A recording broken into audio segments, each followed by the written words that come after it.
इस वीडियो में हम देखने वाले वर्डप्रेस वेबसाइट में सब्सक्राइब टू डाउनलोड का बटन किस तरह से ऐड करते हैं। तो चलिए सबसे पहले मैं आपको इसका प्रीव्यू दिखा देता हूँ, तो आपको भी समझने में आसानी होगी।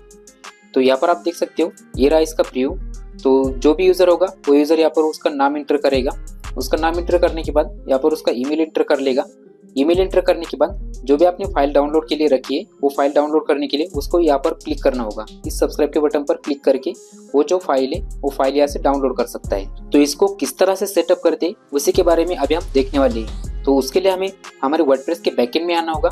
बैकएंड में आने के बाद यहाँ पर हमें एक प्लगइन की जरूरत पड़ने वाली है। तो प्लगइन को इंस्टॉल करने के लिए सबसे पहले प्लगइन के सेक्शन में जाना है। प्लगइन के सेक्शन में आने के बाद यहाँ पर आपको ऐड न्यू प्लगइन के ऊपर क्लिक कर लेना है।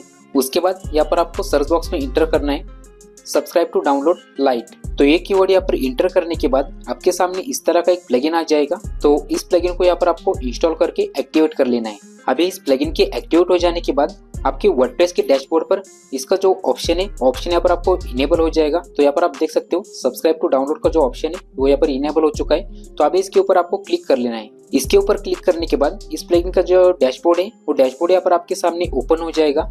तो यहाँ पर आप देख सकते हो, यहाँ पर फॉर्म का जो टाइटल है वो टाइटल यहाँ पर शो हो रहा है। उसके बाद जो शॉर्ट कोड है वो शॉर्ट कोड यहाँ पर डिस्प्ले हो रहा है। तो सबसे पहले हम इस फॉर्म को हमारे हिसाब से एडिट करेंगे, मतलब इसको कस्टमाइज करेंगे। तो इसको कस्टमाइज करने के लिए यहाँ पर आपको एडिट का एक ऑप्शन दिखाई दे रहा होगा। तो इस एडिट के ऑप्शन पर आपको क्लिक कर लेना है। उसके बाद यहाँ पर आपको general setting, form setting, layout setting, इस तरह के अलग अलग टैब्स दिखाई देंगे। तो अभी आपको यहाँ पर सबसे पहले जनरल सेटिंग में आप जो भी फाइल यूजर से डाउनलोड करवाना चाहते हो तो वो फाइल का यूआरएल आपको इंटर कर लेना है। यहाँ पर यूआरएल भी आप इंटर कर सकते हो। अदरवाइज आप अपने मीडिया से कोई फाइल यहाँ पर ऐड करना चाहते हो तो यहाँ पर आपको अपलोड फाइल के बटन पर क्लिक करके यहाँ पर आप जो भी फाइल यहाँ पर अपलोड करना चाहते हो वो फाइल यहाँ पर सिलेक्ट करके यहाँ पर अपलोड भी कर सकते हो। उसके बाद ये जो डाउनलोड लिंक रहेगी इसको अगर आप इनक्रिप्ट करना चाहते हो तो इसको इनक्रिप्ट करने के लिए यहाँ पर आपको इसको इनेबल कर देना है। अदरवाइज इसको आप डिसेबल रखोगे तो भी चलेगा। बाद में यहाँ पर आपको अलग अलग तरह के मैसेजेस डिस्प्ले करने के लिए बॉक्सेस ओपन हो जाएंगे। तो यहाँ पर आप सक्सेस मैसेज इंटर कर सकते हो यहाँ पर। उसके बाद यहाँ पर एरर मैसेज इंटर कर सकते हो। बाद में यहाँ पर अपने हिसाब से जो भी सेटिंग रखना चाहते हो वो रख सकते हो। इसके बाद यहाँ पर आपको ऊपर आना है। ऊपर आने के बाद यहाँ पर आपको सेकंड टैब दिखाई दे रहा होगा फॉर्म सेटिंग का। तो अभी आपको यहाँ पर फॉर्म सेटिंग के ऊपर क्लिक कर लेने हैं। फॉर्म सेटिंग के ऊपर क्लिक करने के बाद आप अपने फॉर्म में कौन कौन सी चीज़ें डिस्प्ले करना चाहते हो वो यहाँ पर आपको सेलेक्ट कर लेना है। तो आप अगर हेडिंग डिस्प्ले करना चाहते हो तो हेडिंग को डिस्प्ले करने के लिए यहाँ पर आपको इसको इनेबल करना पड़ेगा। इसको इनेबल करने के बाद आप जो भी हेडिंग का टेक्स्ट रखना चाहते हो वो यहाँ पर इंटर कर सकते हो, लेकिन मैं फिलहाल इसको डिसेबल ही रखता हूँ। इसी तरह यहाँ पर आप सब हेडिंग भी ऐड कर सकते हो। उसके बाद हमारा सबसे इम्पोर्टेंट पार्ट है वो है नेम और ईमेल। तो मैंने यहाँ पर नेम का ऑप्शन इनेबल करके रखा है। उसके बाद यहाँ पर आपको ईमेल का ऑप्शन भी देखने को मिलेगा। तो यहाँ पर ये बाय डिफॉल्ट रिक्वायर्ड ही रहेगा। यहाँ पर आपको शो हाइड ऐसा ऑप्शन नहीं मिलेगा। तो यहाँ पर आपको आपका जो प्लेस होल्डर है वो प्लेस होल्डर यहाँ पर इंटर कर लेना है। उसके बाद आप अगर टर्म एंड कंडीशन का जो चेक बॉक्स रहता है वो चेक बॉक्स यहाँ पर डिस्प्ले करना चाहते हो तो वो भी आप यहाँ पर शो कर सकते हो। उसके बाद आप सब्सक्राइब बटन का जो टेक्स्ट रखना चाहते हो वो टेक्स्ट यहाँ पर आपको इंटर कर लेना है। सब्सक्राइब बटन का टेक्स्ट यहाँ पर इंटर करने के बाद उसके बाद आप यहाँ पर अगर कोई फुटर डिस्प्ले करना चाहते हो तो फुटर डिस्प्ले करने के लिए यहाँ पर आप इसको भी इनेबल कर सकते हो। तो अभी ये सारी सेटिंग कंप्लीट हो जाने के बाद इसको आपको क्लोज कर देना है। इसको क्लोज करने के बाद अभी आपको आना है इसके लेआउट सेटिंग के ऊपर। तो लेआउट सेटिंग के ऊपर क्लिक करने के बाद आपके सामने इस तरह के अलग अलग तरह के लेआउट्स ओपन हो जाएंगे। तो लेआउट देखने के लिए यहाँ पर आपको फॉर्म लेआउट का एक ऑप्शन दिखाई दे रहा होगा। तो इसके सामने यहाँ पर आपको इसके टेम्पलेट्स दिखाई देंगे। तो यहाँ पर मैं आपको वन बाय वन सारे टेम्पलेट दिखा देता हूँ। तो टोटल यहाँ पर आपको 5 टेम्पलेट देखने को मिलेंगे। तो उनमें से आप ये फर्स्ट वाला टेम्पलेट देख सकते हो, इस तरह का फर्स्ट टेम्पलेट मिलेगा। उसके बाद ये रहा सेकंड टेम्पलेट और ये रहा थर्ड टेम्पलेट, ये फोर्थ टेम्पलेट और ये फिफ्थ टेम्पलेट। तो इनमें से आपको जो भी टेम्पलेट अच्छा लगता है वो टेम्पलेट यहाँ पर आप सिलेक्ट करके इसको यूज़ कर सकते हो।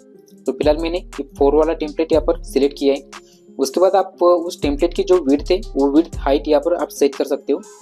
बाद में ये जो बटन है सब्सक्राइब का जो बटन है वो आप यहाँ पर डायरेक्टली डिस्प्ले करना चाहते हो या फिर उसको पॉपअप में डिस्प्ले करना चाहते हो तो वो भी यहाँ पर आप अपने हिसाब से सेट कर सकते हो। तो मैंने फिलहाल यहाँ पर डायरेक्टली डिस्प्ले का ऑप्शन इनेबल रखा है। तो यहाँ पर अभी टेम्पलेट सेलेक्ट करने के बाद नेक्स्ट टैब आता है ईमेल सेटिंग का। तो अभी यहाँ पर हम ईमेल सेटिंग देख लेते हैं। तो ईमेल सेटिंग में आने के बाद यहाँ पर आप अपना ईमेल का जो सब्जेक्ट रखना चाहते हो वो सब्जेक्ट यहाँ पर आपको इंटर कर लेना है। उसके बाद आप जो ईमेल रखना चाहते हो वो ईमेल भी यहाँ पर आप इंटर कर सकते हो। बाद में यहाँ पर आपको जो भी टेक्स्ट रखना है अपने हिसाब से फॉर्म के टैब में, तो वो टेक्स्ट यहाँ पर आप इंटर कर सकते हो। बाद में आप अपने ईमेल में जो भी मैसेज डिस्प्ले करना चाहते हो वो मैसेज आपको यहाँ पर इंटर कर लेना है। तो मैं फिलहाल इसका जो बाय डिफॉल्ट मैसेज है वही यहाँ पर रहने देता हूँ। तो ये सारी सेटिंग यहाँ पर कंप्लीट हो जाने के बाद अभी आपको यहाँ पर ऊपर आना है। ऊपर आने के बाद यहाँ पर आपको सेव का बटन दिखाई दे रहा होगा, तो अभी इसको सेव के बटन पर क्लिक कर लेना है। तो आप देख सकते हो हमारी फॉर्म की सेटिंग यहाँ पर सक्सेसफुली सेव हो चुके हैं। तो अभी इसके बाद आप ये सब्सक्राइब बटन जहाँ पर भी डिस्प्ले करना चाहते हो तो उस पेज को आपको ओपन कर लेना है। तो मैं इस पेज के ऊपर यहाँ पर डिस्प्ले करना चाहता हूँ, तो इसलिए सबसे पहले शॉर्टकट हमें कॉपी कर लेना है। तो शॉर्टकट कॉपी करने के बाद वो शॉर्टकट हमें यहाँ पर पेस्ट कर लेना है। शॉर्टकट को यहाँ पर पेस्ट करने के बाद हमें इस पेज को यहाँ पर पब्लिश कर देना है। तो इस पेज को पब्लिश करने के बाद आपका जो प्रीव्यू है वो प्रीव्यू कुछ इस तरह का दिखाई देगा। तो मैंने यहाँ पर पहले से शॉर्टकट कॉपी पेस्ट करके रखा था आपको दिखाने के लिए। तो ये सब्सक्राइब बटन वर्क किस तरह से करता है उसका प्रीव्यू अभी मैं आपको यहाँ पर दिखा देता हूँ। तो प्रीव्यू दिखाने के लिए यहाँ पर मैं प्रीव्यू के बटन पर क्लिक कर लेता हूँ। तो अभी आप देख सकते हो मेरा सब्सक्राइब बटन का जो फॉर्म है वो यहाँ पर ओपन हो चुका है। तो मैं यहाँ पर नेम एंटर कर लेता हूँ। उसके बाद मेरा जो ईमेल आईडी है वो ईमेल आईडी यहाँ पर इंटर कर लेता हूँ। उसके बाद मैं यहाँ पर सब्सक्राइब के बटन पर क्लिक कर लेता हूँ। तो जैसे मैं यहाँ पर सब्सक्राइब के बटन पर क्लिक करूँगा तो सब्सक्राइब के बटन पर क्लिक करने के बाद आप यहाँ पर देख सकते हो हमारा जो डाउनलोड लिंक है वो डाउनलोड लिंक यहाँ पर मेल के ऊपर सेंड हो चुका है। तो मैं यहाँ पर मेल ओपन करके दिखाता हूँ आपको। तो ये रहा मेरा मेल। तो मैं अभी इसको रिफ्रेश कर देता हूँ। तो रिफ्रेश करने के बाद आप यहाँ पर न्यू मेल देख सकते हो डाउनलोड योर फाइल का। तो मैं इस मेल को यहाँ पर ओपन कर लेता हूँ। तो इस मेल को यहाँ पर ओपन करने के बाद मुझे जो डाउनलोड लिंक है वो डाउनलोड लिंक यहाँ पर अवेलेबल हो चुकी है। तो मैं अभी इस डाउनलोड लिंक के ऊपर क्लिक कर देता हूँ। तो जैसे मैंने यहाँ पर डाउनलोड लिंक के ऊपर क्लिक किया तो क्लिक करने के बाद मेरी जो फाइल है वो फाइल मुझे यहाँ पर डाउनलोड करने के लिए अवेलेबल हो चुकी है। तो उस फाइल को मैं यहाँ पर डाउनलोड भी कर सकता हूँ।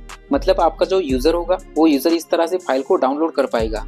लेकिन आप अगर इस तरह से मेल में डाउनलोड लिंक नहीं भेजना चाहते, आप डायरेक्टली यूज़र को यही से डाउनलोड लिंक क्रिएट करना चाहते हो, तो उसके लिए मैंने ऑलरेडी एक वीडियो बना दिया है। उस वीडियो में मैंने बताया है कि फॉर्म को सबमिट करने के बाद तुरंत यहाँ पर डाउनलोड लिंक का जो बटन है वो बटन किस तरह से क्रिएट करते और तुरंत यहाँ से फाइल को डाउनलोड किस तरह से करवाते।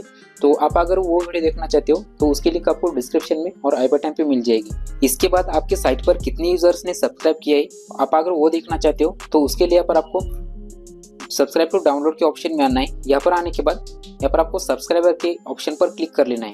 यहाँ पर क्लिक करने के बाद आपके जो सब्सक्राइबर्स है वो सब्सक्राइबर यहाँ पर आपके सामने डिस्प्ले हो जाएंगे। आप अगर इसको एक्सपोर्ट करना चाहते हो तो यहाँ से आप SVG फॉर्मेट में एक्सपोर्ट भी कर सकते हो। तो आई होप ये सिंपल सा वीडियो आपको पसंद आया होगा। अगर इस वीडियो से रिलेटेड आपको कोई क्वेरीज है तो उसके लिए आप मुझे कमेंट भी कर सकते हो। फिलहाल के लिए तो इतना ही, मिलते हैं नेक्स्ट वीडियो में।